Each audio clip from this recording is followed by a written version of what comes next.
I'm Alexandra Deutsch. I'm the chief curator of the Maryland Historical Society. And the title of the exhibit is Images of a Vanished Baltimore, the Art of Jacob Glushakow. So a gentleman named Ben Engel, who is the nephew of Helen Glushakow, who is one of Jacob's sisters. Ben contacted me on Helen's behalf about a year and a half ago, almost 2 years ago, and said the family really wanted to place the art that they had, that was Jacob's, in a museum, and that it was their hope and Jacob's hope that it come to the Maryland Historical Society. And when he initially contacted me, it was such a large collection.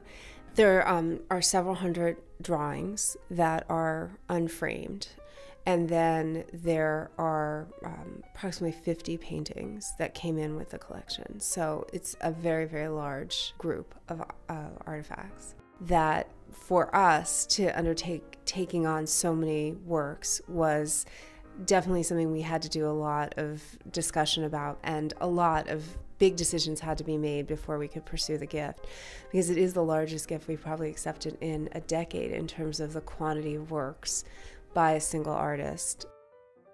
I, as the curator here, had to get to know the material enough. I think that initially when you see a collection like this, you see certain things, but you need time to go back and reflect and look at how it all fits together. And that was a big part of this process, was trying to create, as best I could, a comprehensive overview of Jacob's career.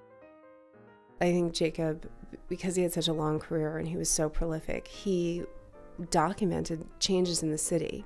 And he did, in a lot of ways, document this vanishing landscape that was, in large part, eradicated with urban renewal and just changes in East Baltimore and even other parts of the city.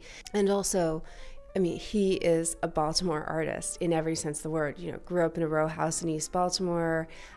He's a product of an immigrant family, you know, so there's the Jewish story, the immigration story, and also that he was painting everyday life, and a lot of times that is hard to get at. You know, he's painting the streets where he used to go buy poultry with his mother, and that is something that is as valid history as any other history that we can tell, and he gives us a window into that through his art. It has a resonance that a contemporary audience can connect to.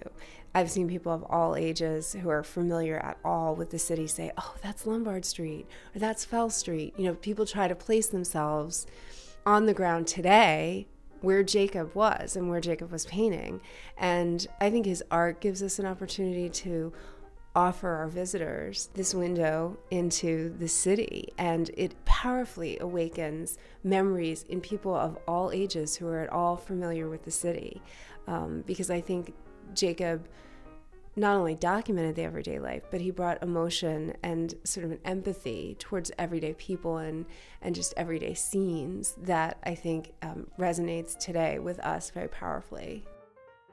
On a personal note, I think that a lot of times it never is recorded that you develop such a wonderful relationship with the donors, and that, you know, we as custodians at the museum have this privilege of preserving things that are so meaningful to the people who own them.